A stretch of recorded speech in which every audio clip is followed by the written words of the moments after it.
de Deus no livro de Daniel, no capítulo 11.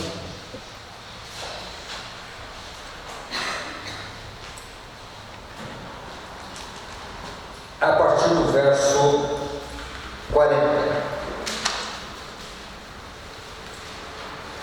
No tempo do fim, o rei do sul lutará com ele, e o rei do norte arrebatará contra ele, com carros, cavaleiros e com muitos navios, e entrará nas suas terras e as inundará e passará. Entrará também na terra gloriosa, e muitos comerão, mas do seu poder escaparão estes: Edom e Moabe e as primícias dos filhos de Amon. Estenderá também a mão contra as terras, e a terra do Egito não escapará. Apoderar-se-á dos tesouros de ouro e de prata e de todas as coisas preciosas do Egito. Dos líbios, dos etíopes, os seguirão. Mas pelos rumores do Oriente e do Norte será perturbado e sairá com grande furor para destruir e exterminar a muitos. Armará suas tendas palacianas entre os mares contra um glorioso monte, mas chegará ao seu fim e não haverá quem o socorra. Tendo esta descrição, nós temos algumas coisas aqui em vista no capítulo 11 de Daniel, na parte final. E aí nós precisamos ter alguns quadros em mente aqui. O primeiro quadro que nós vamos ter em mente, ele retrata para nós o tempo do fim. Então observe no verso 40 a primeira expressão do tempo do fim. No capítulo 12 nós temos a expressão nesse tempo. Tem uma tradução que diz naquele tempo. Então, tempo do fim e nesse tempo ou naquele tempo. Quando nós temos esta junção, fica fácil de nós definirmos quando começa e quando termina. E quando termina, fica mais fácil ainda. Termina quando Miguel se levanta, o grande príncipe, o defensor dos filhos do teu povo, e haverá tempo de angústia, como nunca houve, desde que houve nação até aquele tempo. Mas naquele tempo será salvo o seu povo, todo aquele que for achado escrito no livro. Aqui tem uma referência que é bem conhecida de nós. Esse tempo que Daniel apresenta aqui é chamado o tempo de angústia. Então vamos lá. Então no verso 40 fala do tempo do fim. E Daniel 12, 1 está completando a linha de raciocínio que Daniel começou no capítulo 11. E Daniel está terminando esse raciocínio, mostrando a questão do tempo de angústia. Então vamos lá. Tempo do fim e o tempo de angústia. Deu para situar essas duas coisas? Agora vem a outra pergunta. Quando é que é definido o tempo do fim? No capítulo 12, no verso 4, vai nos ajudar a entender isso. Eu, porém, Daniel, aliás, tu, porém, Daniel, encerra as palavras e sela o livro. Então Daniel recebe uma incumbência de que o livro, o seu livro, o livro de Daniel, seria um livro selado. O que significa isso? O livro de Daniel não seria um livro compreensível. E isso seria até o tempo do fim. Depois do tempo do fim, o livro seria aberto. No verso 9, no capítulo 12, diz, no verso 8, eu ouvi, porém não entendi. Então eu disse, meu Senhor, quando será o fim dessas coisas? Ele respondeu, vai, Daniel, porque essas palavras estão encerradas e seladas até o tempo do fim. Daniel, o livro de Daniel, ele tem as duas maiores profecias em termos de tempo. A profecia dos 1260 anos, nós encontramos no livro de Daniel, e nós encontramos no livro do Apocalipse. E a profecia das 2.300 tardes e manhãs, ou a profecia dos 2.300 anos. Então, o tempo do fim é uma referência à profecia que estava terminando, ou que terminou, melhor dizendo, no ano de, vamos dizer, 1798. Aqui é marcado o tempo do fim. O que queria acontecer depois de 1798? O livro de Daniel seria o quê? Revelado, aberto. O que significa isso? Quando você lê essa expressão, verso 4, tu, porém, Daniel, encerra as palavras, encerra o livro, até o tempo do fim, muitos o esquadrinharão, e o saber se multiplicará. Nós fazemos uma aplicação, o saber multiplicar, o computador, o avião, tá? Mas não é isso que Deus está dizendo. Você pode dizer que a ciência evoluiu, a tecnologia e tal, mas quando você fala em Daniel 12:4, o saber vai se multiplicar, é que a compreensão de Daniel iria acontecer depois de 1798. Então o livro de Daniel seria aberto, e foi justamente isso que aconteceu. Guilherme Miller começou a estudar, outros começaram a estudar, e nunca se estudou tanto o livro de Daniel depois de 1798, até chegarem à conclusão de que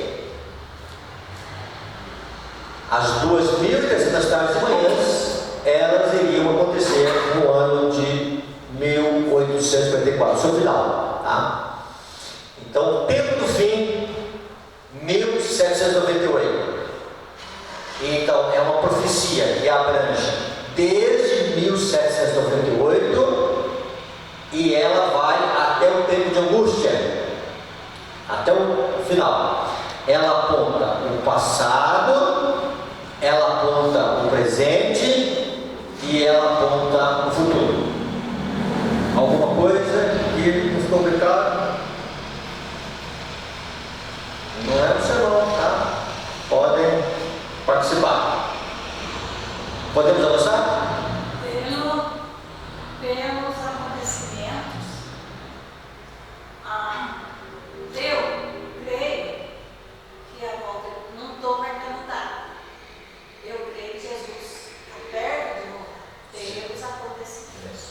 Ok, isso é interessante, tá? Importante. Então vamos ver agora uma visão de mundo ampliada daquilo que nós vimos ontem, tá? Para nós entender Daniel 11:40 até o verso 45, nós temos que entender isso aqui, tá? A visão. O que Daniel está vendo? Ele está vendo que o rei do sul vai e luta com o rei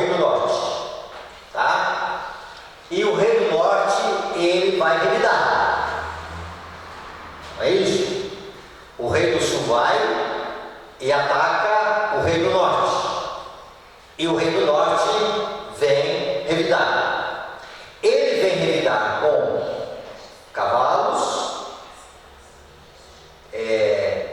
carros e navios. Está no texto bíblico aí, tá? Então aqui mentalize aqui o norte, o sul e aqui a terra de Israel, território do povo de Deus. Aqui tem Amon, Moabe e Edom, são vizinhos da terra de Israel. Aqui está o Egito, tá? E na questão do Egito, o Egito aqui tem dois vizinhos. Tem a Etiópia e tem a Líbia. Então, quando a gente tem esse quadro, tá? Fica fácil de nós memorizarmos as coisas, tá?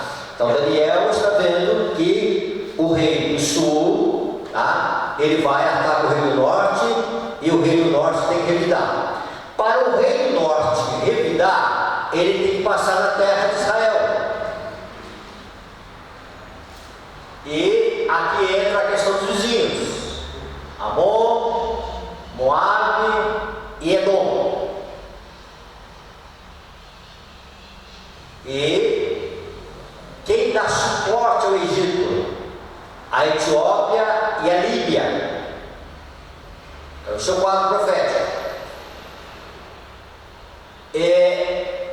Quando o rei do norte vem e ele vai atingir a terra gloriosa, isso aqui é chamada terra gloriosa, diz que muitos vão sucumbir, muitos vão cair.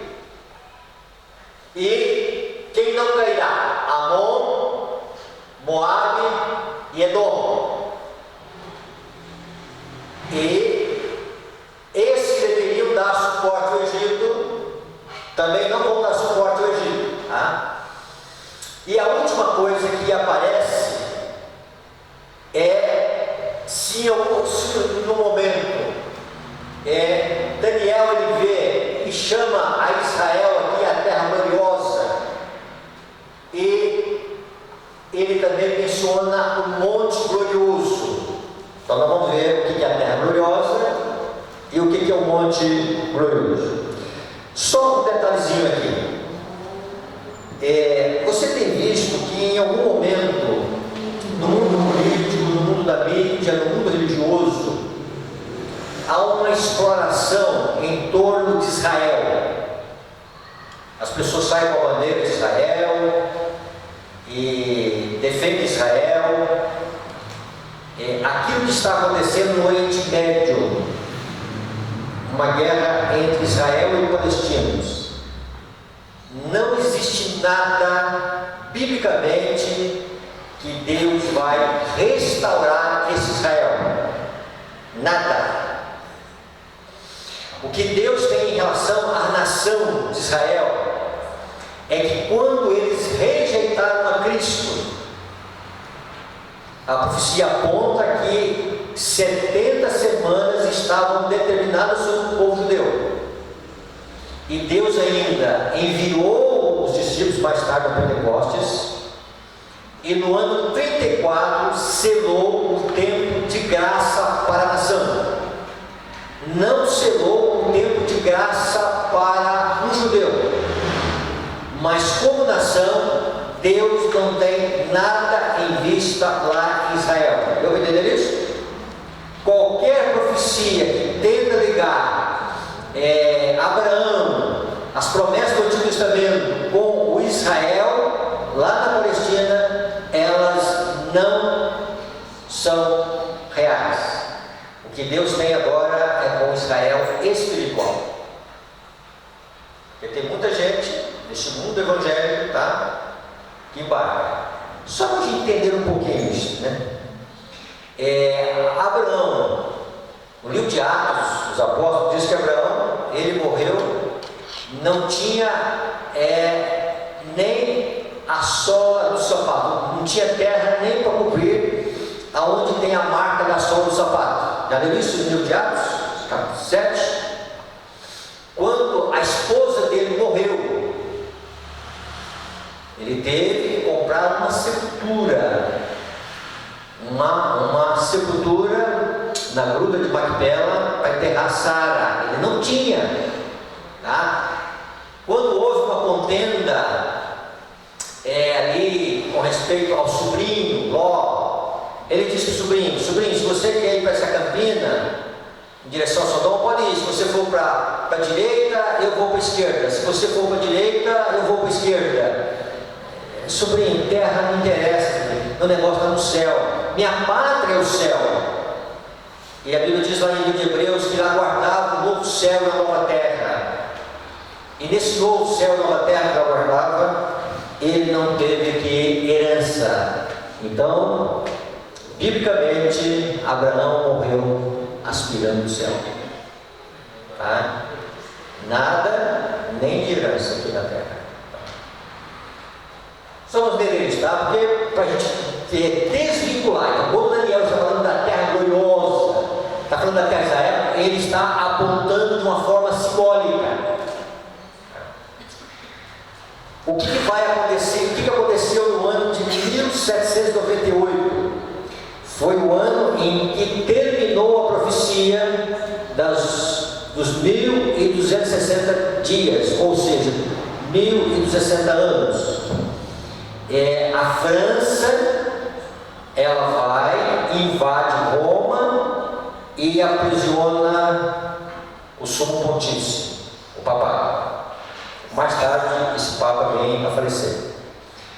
E aí na profecia a gente idealiza ou visualiza essa questão, e ela é real, mas tem uma coisa mais profunda aí. E o que seria de mais profundo? Ontem nós falamos de prostituição, e prostituição no evento profético significa a igreja dirigindo o Estado, a igreja se unindo ao Estado, a igreja buscando o poder do Estado para aplicar as suas leis. Onde nós vimos que guardar o domingo é uma, vamos dizer assim, uma lei religiosa. O que seria uma lei secular?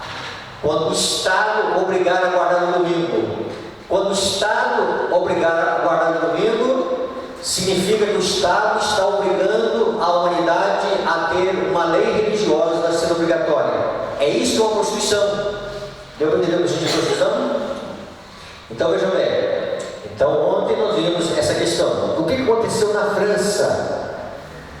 A França, ela foi o primeiro país na Europa a romper essa lealdade com a igreja. O que ela fez?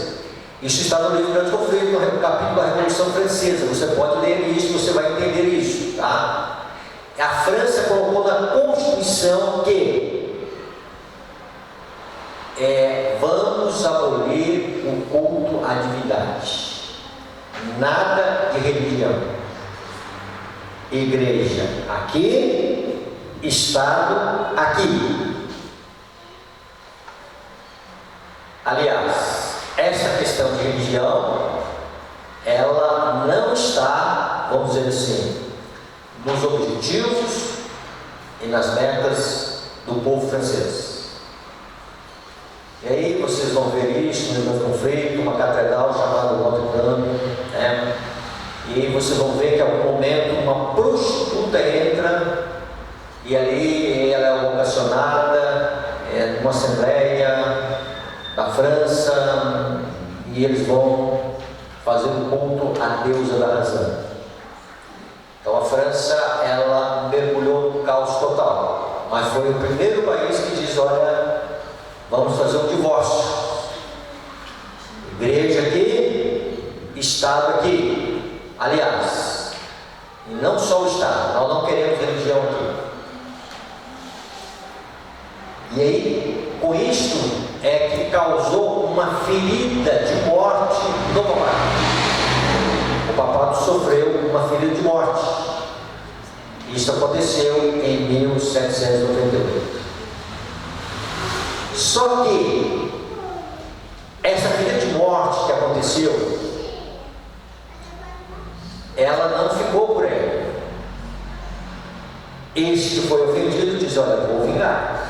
Vamos lá, Daniel 11. Aí você vê assim da seguinte maneira: no tempo do fim, o rei do sul, esse rei do sul é chamado no Apocalipse, a França é chamada no Apocalipse, no capítulo 11. Deixa eu aberto aí, mas nós vamos lá em Apocalipse capítulo 11.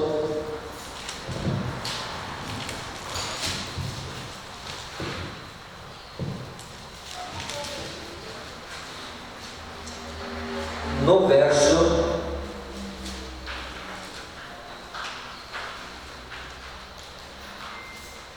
8: e o seu cadáver ficará achado na praça da grande cidade, que espiritualmente se chama Sodoma e Egito, onde também o seu Senhor foi crucificado.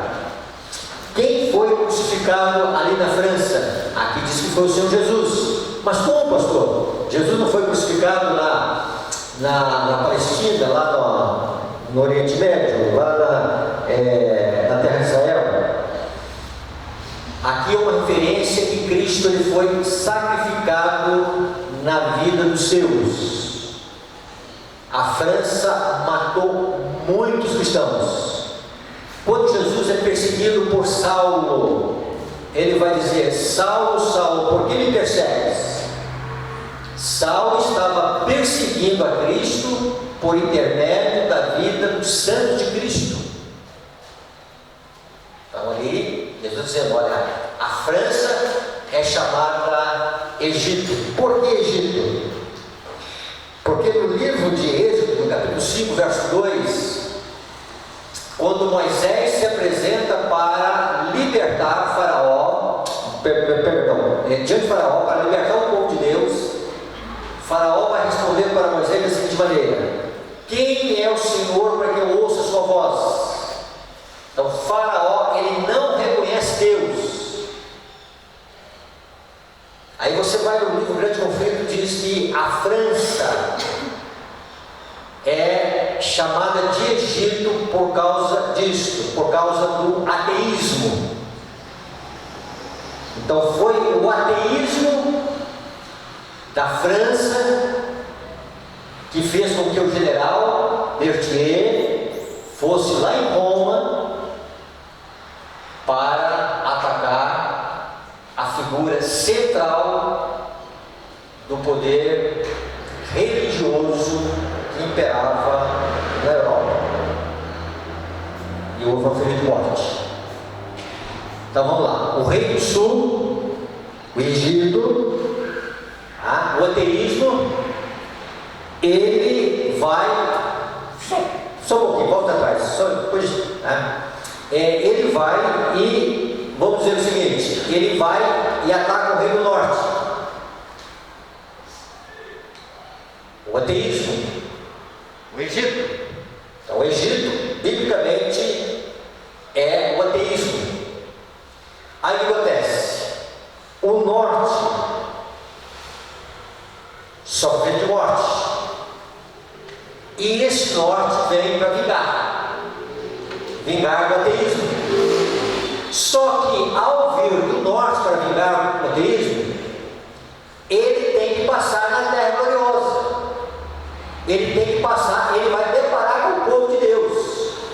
Então você vê aqui carros, cavaleiros, navios, vindo para atacar o sul. E aqui então está o povo de Deus. E aqui estão os vizinhos do povo de Deus. Vamos ampliar a visão. Então vamos lá. Então, no tempo do fim, em 1798, o rei do sul, o Egito, o ateísmo, lutará com ele. E o rei do norte arrebatará contra ele com carros, cavaleiros e com muitos navios, e entrará nas suas terras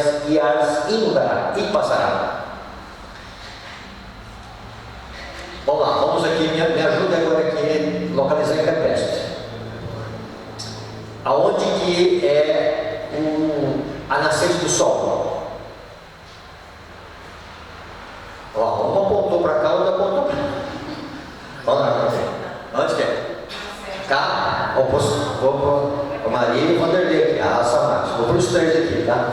Então vamos lá. Então, nascimento do sol é lá. Então lá é o leste. Então o oeste é para cá, né? Onde que é o sul? Sul? Aonde que é o norte? Seria o norte ou o sul do sul, talvez. Tá. Me ajuda aqui, tá? Tá lá, ó. Então o açude está no norte, né? Está no norte? O açude está no oeste. Oeste, tá. Então Boteiros. Boteiros seria o norte, o sul. Tá. Então é o seguinte, esta é uma visão dos pontos cardeais. Agora vamos ter uma visão bíblica do norte e do sul, tá? Essa visão do norte e do sul ela é muito significativa, tá? Isaías capítulo 14, verso 13. Isaías capítulo 14 e o verso 13.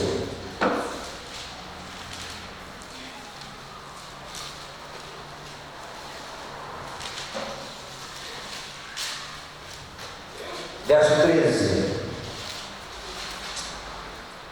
Tu dizias no teu coração: eu subirei ao céu, acima das estrelas de Deus, exaltarei o meu trono, e no monte da congregação me assentarei nas extremidades do norte. Então, biblicamente, aonde que é o norte?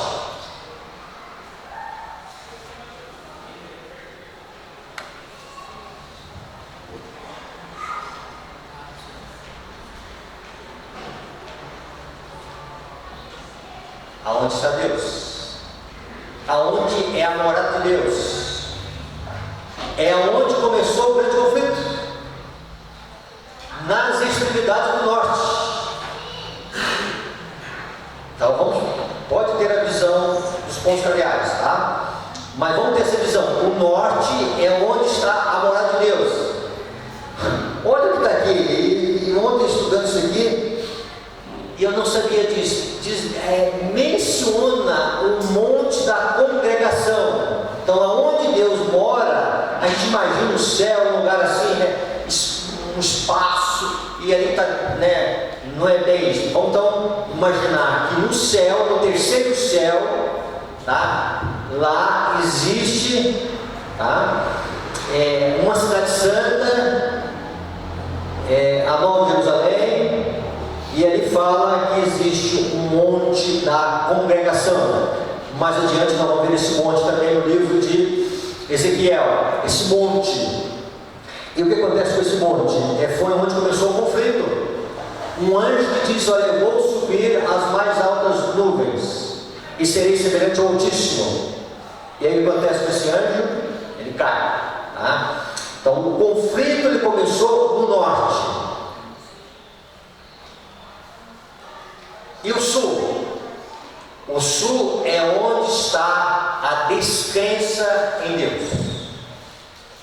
É onde está o submundo. Aonde está o ateísmo. Eu não reconheço Deus. Eu não sei quem é Deus. E Faraó diz: quem é o Senhor? Não sei. Não me interessa. Tá? É uma negação de Deus. Deu para deixar claramente? Podemos avançar? Quando a gente vai para Jó 37, 22, Jó 37, 22,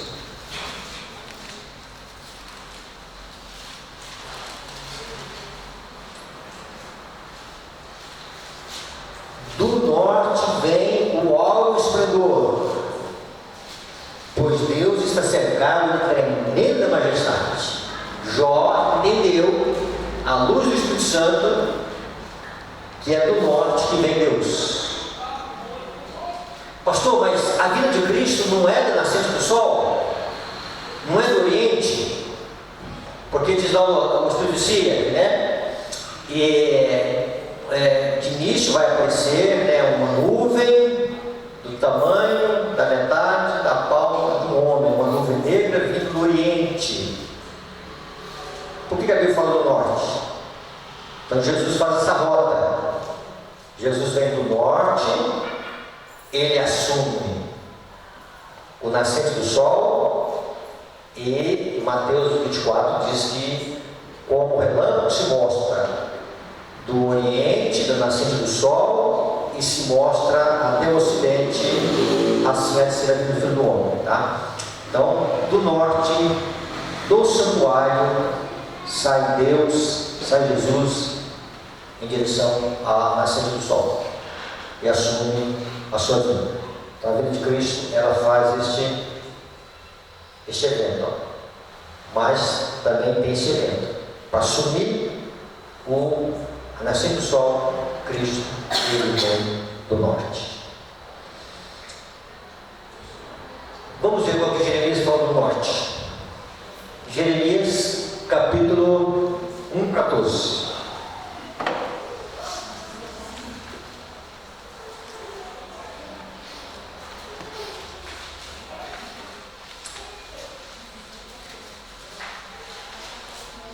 Jeremias, em todo o livro, ele usa muita expressão do norte. Não vamos ler todas as expressões que falam do norte, mas você que é um bom estudioso da Bíblia, pode chegar em casa e ler o verso 14. Disse-me o Senhor: do norte se derramará o mal sobre todos os habitantes da terra. Então Jeremias diz que o mal vem do norte. No capítulo 6, o verso 1, vamos ver o que ele está dizendo aqui. Capítulo 6, o verso 1.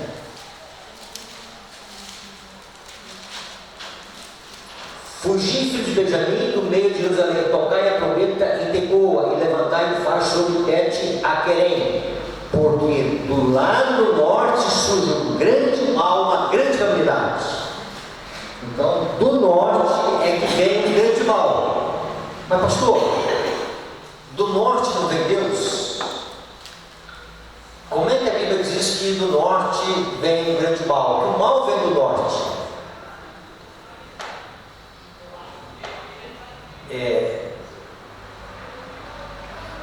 Dentro dessa visão do grande conflito, quando você vai para o livro de Jeremias, e Jeremias está profetizando dentro da sua época, e este mal que viria do norte, que mal seria este? O que seria este mal? O que seria este mal? Juízo de Deus, tá ok? Ou melhor dizendo, correção de Deus, tá? Que mal é este que veio do norte? Numa só palavra, você definiria quem? Qual é a ênfase do capítulo todo de Jeremias? O povo do cativeiro, por causa da invasão de quem? De quem? Babilônia. Então, de Babilônia vem o mal. Do norte vem o mal. O que tem de errado com a Babilônia? Aí nós temos que pensar que Babilônia significa uma junção da religião caída, mais política, mais os grandes homens da terra, mais o seu cabeça. E esse cabeça, segundo a Tessalonicenses capítulo 2, é alguém que se assenta no santuário, querendo ostentar como se fosse o próprio Deus. Então, no norte tem alguém que ele diz: olha, eu sou Deus. Deu para entender isso? Eu sou Deus. E esse que vem do norte, ele se assenta e ele se ostenta como se fosse Deus. Então, quando você vai para a Babilônia, Aí você vai no livro Grande Conflito, você vai ver isso. Que em algum momento Babilônia é o sistema, mas em algum momento Babilônia também é aquele que é o chefe, aquele que é o líder. Como da Torre de Babel, Nimrod era o chefe, como da Babilônia, no Antigo Testamento, Nabucodonosor era o grande edificador. Agora a Babilônia mística, ela tem um motor. Então, o que está dizendo para nós? Que o papado, ele quer assumir o lugar de Deus. Por isso o mal vem do norte. Então, esses dois polos, o livro de Daniel, sul, ateísmo, norte, alguém que quer ficar no lugar de Deus. Esses dois polos são bem visíveis. Agora vamos entender aqui a questão dos inimigos de Israel e vamos entender a questão da terra gloriosa e vamos entender a questão das ideologias. Quando se fala de ateísmo, o ateísmo ele pode se manifestar de uma forma individual. Não, eu não creio em Deus. Pode manifestar assim. Como também o ateísmo ele pode se manifestar em forma de uma nação. Então, a França é o primeiro modelo de ateísmo que nós encontramos na profecia. E a profecia vai dizer claramente que a França ela é chamada de Egito por causa do ateísmo. Você seria capaz de citar algum país cujo líder máximo ou cuja Constituição, cujas leis elas enfatizam e endossam o ateísmo? Você consegue visualizar alguma nação hoje do ateísmo? Pode chutar, se errar não tem importância, tá? Mencionei uma nação que não reconhece Deus na Constituição. Coreia, China, o que mais? Cuba, Vietnã. Então, veja bem, então, o ateísmo ele pode se manifestar uma pessoa e ele pode se manifestar numa nação. Então, o ateísmo. Então, a profecia aponta que o ateísmo que levou à ferida de morte do representante, entre aspas, de Cristo aqui na terra, do sumo pontífice, que na realidade é uma falsificação da obra expiatória de Cristo, esse poder sofre de morte e esse poder ele vem com carros, cavaleiros e navios, não é assim que diz Daniel 11? O que seria carros e cavaleiros? Ele vem com um exército. Mas pastor, há outros textos da Bíblia que reforçam para nós. Então deixa aberto aí. No livro de Joel, Joel fala de uma praga de gafanhotos. No capítulo 1 de Joel fala de uma praga de gafanhotos. E no verso 6, porque veio um povo contra a minha terra. Olha aqui a mesma linguagem de Daniel. É um povo que veio contra a terra, poderoso e inumerável. Os seus dentes são dentes de leão, e ele tem os queixais de uma leoa. Fez da minha vida uma assolação, destroçou a minha figueira. Quando você vai no capítulo 2 de Joel, olha o verso 20, promessa de restauração para o povo de Deus. Mas o exército vem do norte. Olha aqui, a mesma linguagem de Jeremias. O mal vem do norte, o mal vem de Babilônia. Joel fala de uma praga de gafanhoto, Joel fala de um exército inumerável, e esse exército, eles vêm e fazem uma assolação à vide do Senhor. O que é a vide do Senhor? O que é a vinha do Senhor? A sua sua igreja, seu povo. E depois diz que o exército vem do norte, eu removerei para longe de vós. Se você fizer uma aplicação de Joel à luz da profecia dos últimos dias, vamos lá. Então, o poder que sofre de morte, esse poder que sofre de morte, ele vem para revidar. E ele vem com o quê? Ele vem com cavalos, ele vem com cavaleiros, e ele vem, segundo o texto do livro Daniel 11, verso 40, com muitos, o quê? Navios. O que significa navios? O que seria uma pessoa rica no mundo? Uma rica mesmo, muito rica, né? Muito rica mesmo. O que seria uma riqueza hoje? Grandeza de riqueza, vamos dizer assim, uma ostentação de riqueza muito grande, tá? Se você olhar nos moldes bíblicos, uma pessoa que tinha um navio. Se você vai em Apocalipse 18, você não pode interpretar Daniel sem interpretar Apocalipse.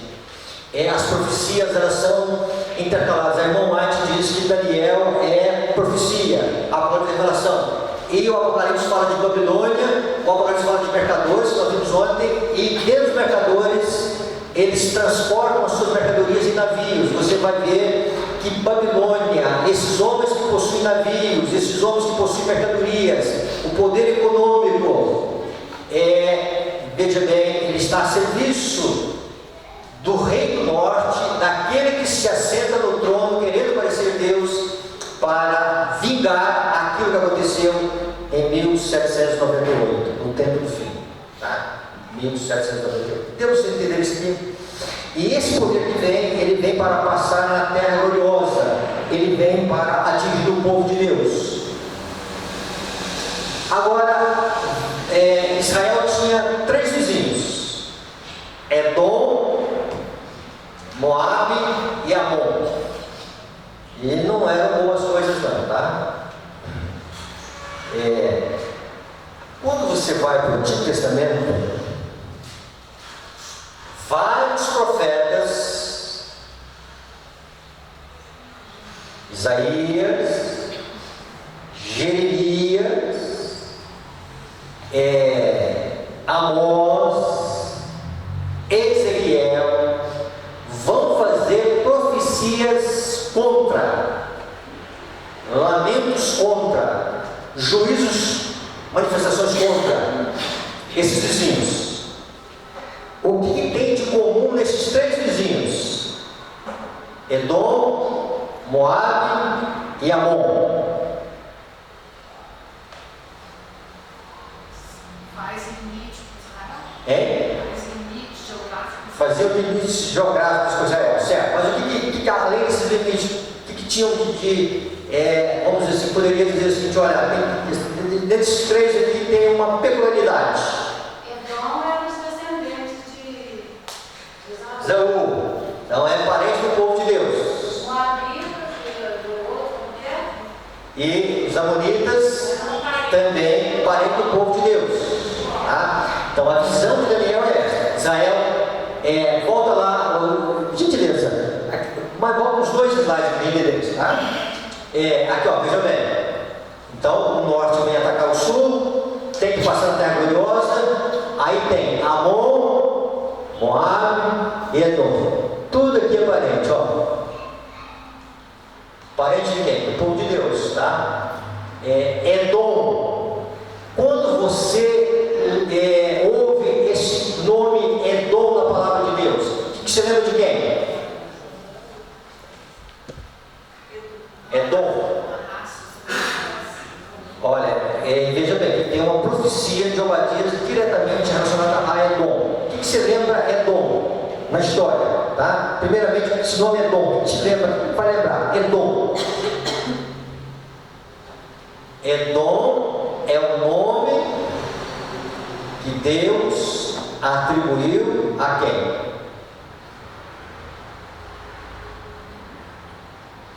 Deus não mudava os nomes das pessoas? Mudou o nome de Abraão, mudou o nome de Saul, mudou o nome de Sara, mudou o nome de Jacó e mudou o nome de O nome de Jacó passou a ser o nome do pecado de Jacó, de engano, para ser o nome daquele que é agora um vencedor. É um príncipe. Então, o nome de Israel lembrava vitória sobre o pecado. O nome de Edom, por que Deus atribuiu esse nome a Esaú? Por causa da queda espiritual de Esaú. Esaú desprezou o direito de primogenitura por causa de um cozinhado que ele tinha lá. Então, quando alguém dizia mais tarde, olhava para Jacó disse: não é Jacó mais, Jacó morreu. Agora eu sou de Israel. E aí alguém chega: vem cá, Esaú. Tá? Olha. Edom, tá? Edom, tá? Edom. Então é um nome associado à queda. O nome de Israel, um nome associado à vitória.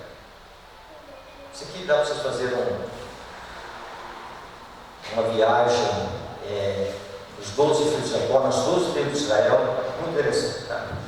Então, a primeira coisa, o que vai acontecer de interessante na vida de Edom, dos Edomitas, que era neto mesmo de Abraão, né?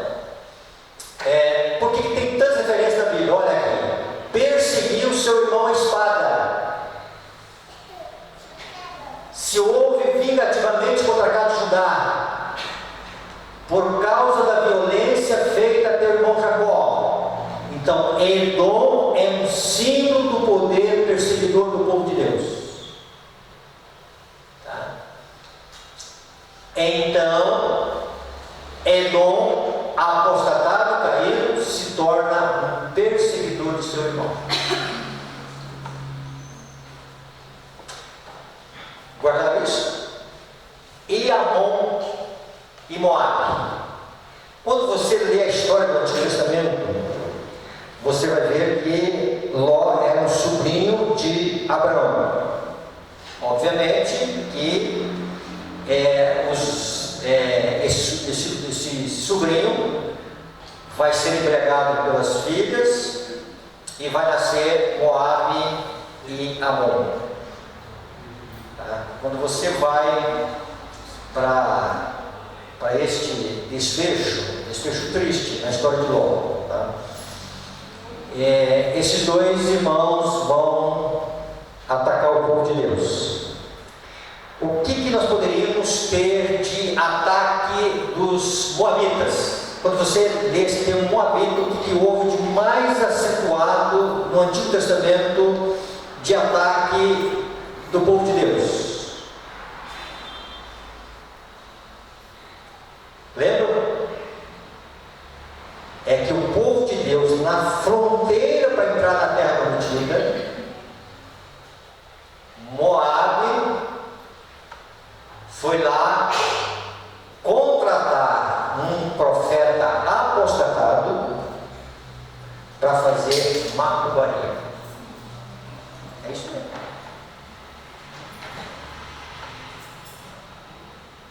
E Balaão ficou assim: dinheiro, não posso fazer, tá? Aí insistiu muito com Deus. Aí Deus disse: vai. Ele foi. E aí ele está pronunciando lá. A vez de pronunciar a maldição, só saiu o quê? Bênçãos. E tem um texto que diz que ele fala o seguinte, lá em Gênesis 5: contra Israel, contra Jacó, não vale o quê? Encantamento. Não funciona. Aí o que acontece? Então ele viu que por despacho não funcionava. Aí fez lá uma festinha, deu uma sugestão de fazer uma festinha. E as midianitas e as moabitas, quem são os midianitas? São os descendentes de Abraão. Abraão com Quetura. Tudo parentela, tudo gente boa, tudo em casa, tá? Então vamos lá. Dentro dessa visão, irmãos, o que tem de errado com o amor? Caminho, gentileza, o próximo. Aleatório. Só interessante, lá no texto de Números fala Moabitas. Eu disse, mas não só os Moabitas. Mas Neemias vai dizer que os Moabitas e Amonitas assalariaram a Balaão. Não foi só os Moabitas. O livro de Saulo diz que também se juntaram a Baal e Peor. Israel se juntou a Baal e Peor por uma sugestão de Balaão, por intermédio de midianitas, moabitas e amonitas, tá? E aí comeram o sacrifício dos ídolos mortos. O que é comer sacrifício de ídolos mortos? O que significa isso? Está lá no livro Patriarcas e Profetas a definição para nós do que significa isso. O que significa isso? Uma pessoa que come do sacrifício dos mortos.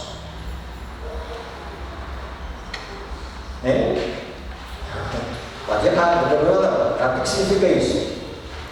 Um envolvimento com o quê? Espiritismo. Tá? Então, por isso Deus vai dizer: nenhum amonita, nem moabita entrará na Assembleia do Senhor. Não sei se for ver, tá? Então, Moab e Amon são povos cuja religião é o Espiritismo. Práticas espíritas, tá? Quando você vai para a história de Amon e Moab, você vai ver que eles vão matar uns aos outros. Isso está na questão do Armagedon. Se der tempo, a gente entra na questão do Armagedon, tá? O que é o Armagedon? Eles estão no final, na sexta praga, tá? As armas são deixadas pelo povo de Deus. Aí chega um momento que eles vão matar uns aos outros. Isso significa que a lei de Deus vai aparecer no céu e eles vão se ver perdidos, enganados, e uns ficarão matando uns aos outros, tá? Por que dois? Porque são irmãos, pastor. Mas tem mais. Porção dobrada. Contrafação da obra do Espírito Santo. Quando a gente vai para a história de Moisés, ali da serpente, da vara transformada em serpente, os magos vão apresentar duas cobras. São das que dá a entender que a obra dos magos é superior à obra do Espírito de Deus. Vara. O que simboliza aquela vara de Moisés? Quando você vai no Salmo 23, se estudar no trimestre, entenderam isso? O Senhor é meu pastor, a tua vara e o teu cajado me consola. O que é a vara? Consolo, ok, tá certo? Mas um pedaço de pau consola alguém? Correção. Tá, mas vamos de consolo. O que seria essa vara? Símbolo de quê? Poder de Deus, poder do Espírito Santo, Consolador. Davi entendeu assim: a tua vara e o teu cajado me consola. Ele é o Consolador.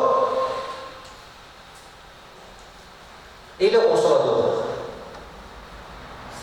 Quando Moisés lança a vara, não era a habilidade de Moisés, era o poder de Deus. Transformar uma vara morta numa coisa viva, só Deus. Só o poder de Deus. Pastor, e a questão das duas serpentes de Faraó dos magos? Ali está uma contrafação, ali está uma ilusão de ótica, ali está uma manifestação do espiritualismo. Então preste atenção nisso aqui. O mundo ele passa por transformações. As grandes transformações que nós pelo menos uma delas nós não presenciamos, né? Foi a transformação da Revolução Industrial. Nós não participamos dela, nós só colhemos frutos dela, tá? A revolução na era tecnológica. E hoje eu estava comentando com alguém que no ano de 95 eu fui ao Paraguai e fiz uma grande compra. Eu comprei uma máquina de datilografar eletrônica.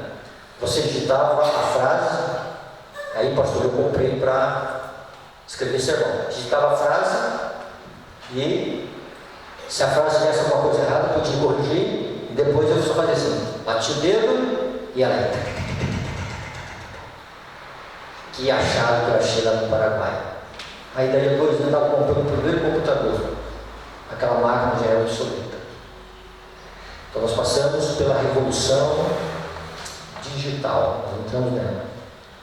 Aliás, nós passamos pela revolução tecnológica e agora nós estamos na revolução digital.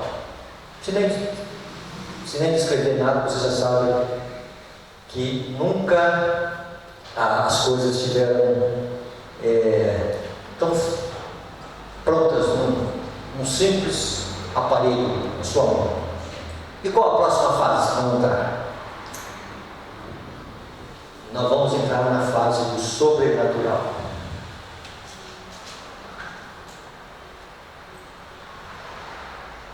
Quando você vai em Apocalipse 13, a segunda besta, o protestantismo, diz que também não só exerce a autoridade ante a besta, mas também opera sinais para dizer para as pessoas que o domingo tem bênçãos. Se não fosse a intervenção de Deus, está lá no livro Profetas e Reis, naquele memorial ali, naquele altar em Monte Carmelo, os sacerdotes de Baal teriam orado, teriam descido fogo do céu, não como manifestação de Deus, mas como uma contrafação. Se não fosse os anjos de Deus, Satanás teria colocado fogo naquele bezerro dos adoradores de Baal, gritando e adorando ali. Então aquele é tipológico. Então o final vai ser explorado o sobrenatural. A tecnologia não resolveu o problema do ser humano. A revolução industrial não resolveu. O digital não resolveu. Então, Satanás vai apresentar o sobrenatural. E eu estava dizendo isso ontem e hoje, que o mundo terminar religiosamente falando. Mas por causa também do espiritualismo. Então vamos lá, irmãos. Vamos entender agora as últimas coisas aqui para nós terminarmos. Tá? Vamos voltar a Daniel para nós entender o Daniel.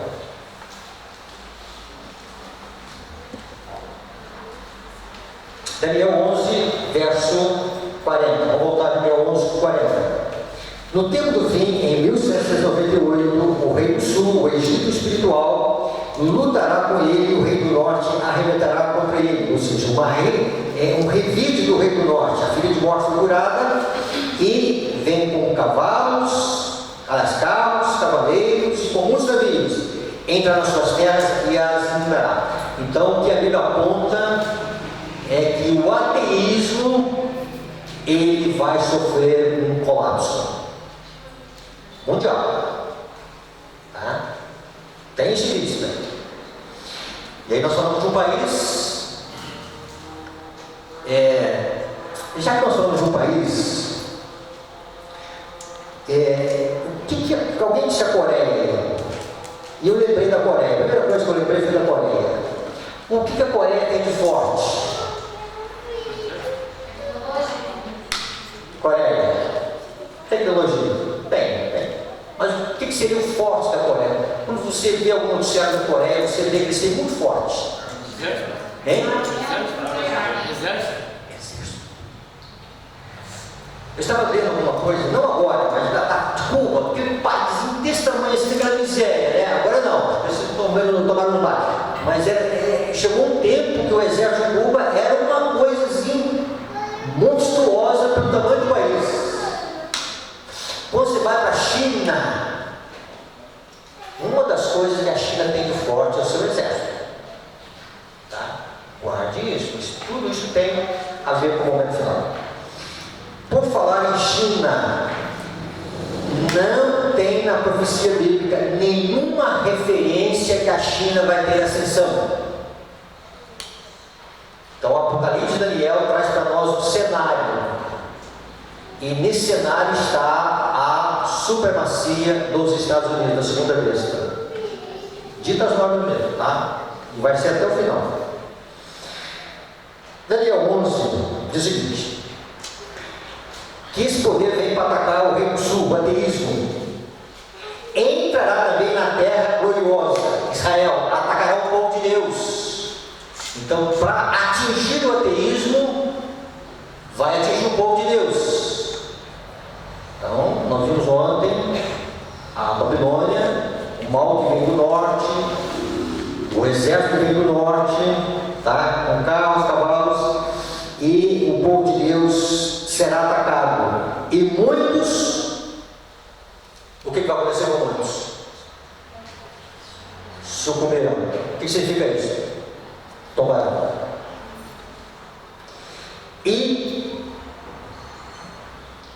Mas no seu poder escaparão isso. Edom, Moabe e as primícias do filho de Amon. Por que escaparão? Porque vão se aliar. Quem é Edom? O protestantismo apostatado. Quem são os amonitas e moabitas? O espiritualismo, o espiritismo. Vai estar tudo entrelaçado. Tanto é que Babilônia é descrita como se tornou morada de demônios. E você analisa um pouquinho o capítulo 18, fala de feitiçaria no capítulo 18 de Babilônia, Apocalipse, tá? Então, práticas espiritualistas. Então, esses não sofrerão ataques. Voltando a repetir, o protestantismo perseguirá o povo de Deus, os nossos irmãos mais próximos, a linhagem do povo de Deus. Na Idade Média, as igrejas protestantes eram as igrejas de Cristo. Elas não tinham toda a luz. Deus chamou essas igrejas de uma reforma, e essa reforma veio no chamado a primeira mensagem angélica. E esses movimentos rejeitaram a reforma espiritual que Deus queria que eles fizessem. Caíram. Tá, mas vamos olhar o passado. Então nós temos a nossa origem também, em algum momento, da reforma protestante. Tá? São os nossos irmãos mais próximos. E no final, os nossos irmãos mais próximos são os nossos perseguidores. A perseguição vem mediante a profecia aos Estados Unidos da América do Norte, uma nação cuja formação é protestante. Então, do protestantismo apostatado que vem a perseguição dos nossos irmãos. Ok? E estrear também as mãos contra as terras, e a terra do Egito não escapará. O Egito. Aí você, pastor, o que estão atrás ainda do ateísmo? As ideologias. Aí você coloca comunismo, socialismo, marxismo, LGBT, não sei o que mais, e um balaio de gato tremendo, tá?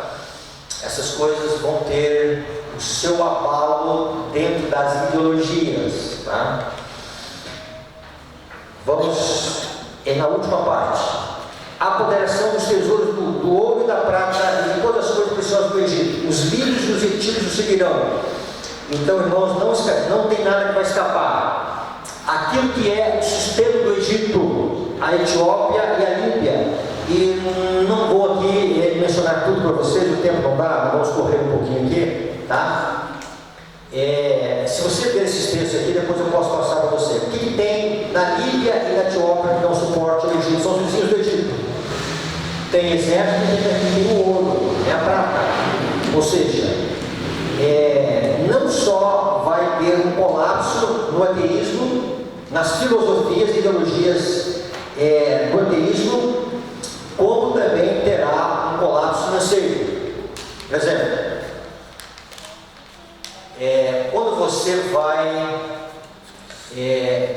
pessoas agora ateístas, a gente falou de pessoas ateístas? Aonde nós encontramos mais pessoas ateístas? Na classe pobre ou na rica? Simples assim, né? Então veja bem. Então significa que o poder financeiro, o poder do exército, que a Líbia e a Etiópia estão representados aí, tá? Se você depois fizer um estudo aí desses versos, você vai entender isso. E aí você vai ver aqui, vai haver um colapso. Tá? Então é um sistema que vem com um trator. E a última coisa. Mas pelos rumores do Oriente e do Norte será perturbado, será com grande furor para destruir e exterminar a muitos. Armará as suas tendas palacianas entre os mares contra o glorioso Monte Santo, mas chegará ao seu fim e não há quem o socorre. Depois que ataca a terra gloriosa, a última coisa que vai atacar é o quê? O Monte Glorioso. O que é esse Monte Glorioso? Isaías capítulo 24. Isaías capítulo 24. Lá fala desse monte. No último verso, capítulo 24, verso 23. A lua se envergonhará e o sol se confundirá. Isaías não está falando na sua época, ele está falando no futuro. Ele está falando quando a lua se envergonhará e o sol se confundirá. Quando o Senhor dos Exércitos reinar, aonde? No Monte Sião e em Jerusalém, perante os seus anciãos, haverá o quê? Glória. Por que o Monte Sião é chamado Monte Glorioso? Joel diz que é o Monte da Santidade. Quando você vai no Apocalipse capítulo 14, lá foi visto 144 mil. E quem são 144 mil?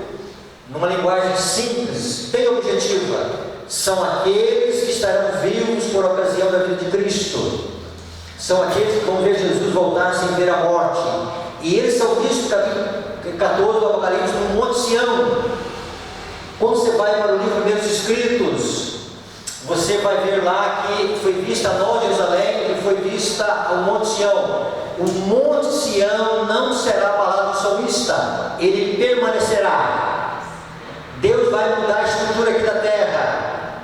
E a Bíblia diz que dois caminhos, dois lugares permanecerão. Um Monte das Oliveiras permanecerão com. Ele vai se estender no meio para a Nova Jerusalém se assentar, não é assim? E o Monte Sião, e o Espírito de Cia menciona que a serva do Senhor, ela viu no Monte Sião um templo, não de adoração. Era um templo de reunião, tá? A igreja tem uma salinha aqui de reunião, tá? Nova Jerusalém é o centro de adoração, é o centro do universo, vai estar aqui na terra. E o Monte Sião, ela diz, só os 144 mil entram lá. E lá tem mesas com seus nomes gravados, com nomes de dedos de ouro, tá? Então lá cada um vai ter um lugar específico lá, tá? Ó, minha mesinha é esta, minha cadeira é esta, tá? Isso mesmo, literalmente, tá? E o Senhor vai reinar, o Senhor vai governar no conselho celestial no Monte Sião. Por isso que o salmista diz que o Monte Sião lá. Então, quando fala que esse poder vem para atacar, ele passa na terra gloriosa, muitos caem, mas os que permanecem são agora definidos como Monte Glorioso. Então, a última etapa é o Monte Glorioso. O tempo não dá. Nós iremos fazer aqui um estudo sobre esse Monte Glorioso de uma forma mais acentuada, tá? Mas, olha, nós vamos entrar nesse assunto aqui, tá? Uma hora, precisaria de quase uma hora para falar sobre as 7 pragas, a decreto, a execução do decreto de morte, né? O clímax. Mas vamos resumir.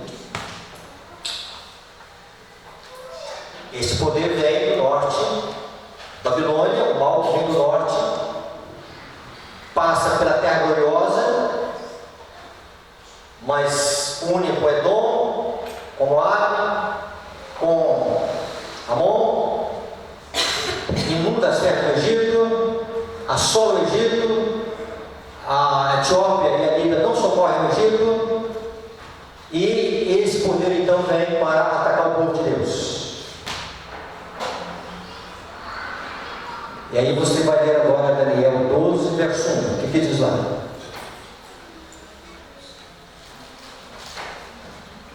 Aí o desfecho da profecia. Naquele tempo se levantará Miguel para socorrer quem? Ele é defensor dos filhos de Deus. Vai defender quem? Defender o monte glorioso, que são os filhos de Deus. Os filhos de Deus estão acuados, estão orando por livramento. Senhor, socorre, tá? Não temos condições, acaba com essa história, acaba com os conflitos, Senhor. Não, as pragas caindo, os flagelos da humanidade, e a humanidade agora colocando um decreto junto aos governantes da terra.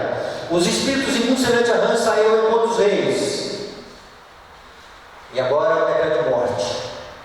E aí a profecia diz que numa noite decidem dar um golpe fatal no povo de Deus. Vocês conhecem o texto, né? Vi então os principais homens da terra consultando entre si Satanás e seus anjos ao redor deles. Vi um escrito, exemplares do qual foram espalhados em diferentes partes da terra, dando ordens para que se concedesse ao povo liberdade para, depois de certo tempo, matar os santos, a menos que eles renunciassem a sua fé. Vi os santos deixar as cidades e vilas, reuniram-se, né? Próximo, vamos ver. Tem mais um aí? Sim. Quando a proteção das leis humanas foi tirada dos que honram a lei de Deus, haverá nos diferentes países um movimento simultâneo com o fim de destruí-los, né? Aproximando-se o tempo indicado do decreto, o povo conspirará para desarraigar a odiosa seita, resolver-se-á dar em uma noite um golpe decisivo, que faça licenciar por completo a voz de dissentimento e reprovação. O que significa isso? É que nós mencionamos anteriormente. Quando eles estiverem com as mãos para colocar no povo de Deus e matá-los, Deus intervém em cima. E aí aparece uma voz que vem do céu. E essa voz chega até a terra. E essa voz é compreensível a esses que estão vivos. Deus anuncia o dia e a hora da sua vida neste momento, para que eles fizeram um concerto com Deus. Os ímpios olham e vão ver no céu nesse tempo. Resumindo aqui, tá? Vão ver a lei de Deus, vão ver onde erraram. E aí as armas que estavam em relação ao povo de Deus, eles agora usam essas mesmas armas para matar os outros. São libertados. Com respeito à vida de Cristo, irmãos, essa voz é a voz de libertação. Um terremoto sacode a terra, há transtornos da terra, e esta voz atinge os filhos de Deus a tal ponto de eles serem glorificados. Este é o momento da glorificação. É o momento da ressurreição especial, daqueles que morreram na fé com a certeza do anjo. E dentro desse período, a irmã White diz que a vida de Cristo ainda durará alguns dias, mas eles estão libertados, estão com o corpo glorificados. Satanás não tem mais o poder de molestá-los. Satanás se afasta pela primeira vez, porque é um tempo de angústia, entre muitas coisas, para o povo de Deus renunciar ainda mais a Satanás, para o povo de Deus dizer para o universo: que Deus é santo, que Deus é justo e que Deus é bom. Que a sua lei é santa, justa e boa. Que as acusações de Satanás são infundadas. Que a lei de Deus não pode ser obedecida. E os 144 mil, eles no momento final, eles vão dizer no universo: Deus é justo. E assim, irmãos, é o cenário. Que cenário nós estamos vendo? Que cenário de Babilônia ontem? É o cenário no campo das ideologias, o cenário no campo do espiritualismo, o cenário no campo do declínio espiritual, o cenário no campo de uma confederação do mal se formando contra o povo de Deus. E aí vem a pergunta: como sobreviver a este período tão difícil, que era agora, bem próximo a nós, como o desfecho final? A chuva serôdia, ela vem para dar poder ao clamor e ela vem para fortalecer o povo de Deus no tempo de angústia. Eu termino aqui. Não pense em estar no tempo de angústia sem a chuva serôdia. Não vai dar certo. Não pense estar no momento final destruído da preciosidade, da plenitude do Espírito Santo. Hoje, nós precisamos de um poder para resistir os ataques. Nós não temos força em nós mesmos. Você não pode, eu não posso. Se não vier uma força do alto, se não vier um poder do alto, se não vier uma pessoa do alto, que nós não vemos, mas é real, uma pessoa, nós não temos condições de sobreviver aos ataques de alguém que no passado sofreu vida de morte, está acumulando uma ira de já mais de 200 anos, esperando o momento para dar o corte. Então, o Daniel 11 vai apresentar o desfecho final para nós. E no momento do clímax, Miguel se levanta, Jesus se levanta para defender o seu povo. Para que nenhum dos filhos de Deus morra no tempo de angústia. Nenhum dos filhos de Deus que estão ali deixe de ser levado para o céu sem ver a morte. Eu fico olhando, irmãos, que privilégio daqueles que vão estar vivos com a presença de Cristo. Não passaram pela morte. Que Deus abençoe, Deus ajude a ter uma visão mais ampla da vida. Amém? Você tem aqui recursos, você vai estudar, você vai ver outros comentaristas.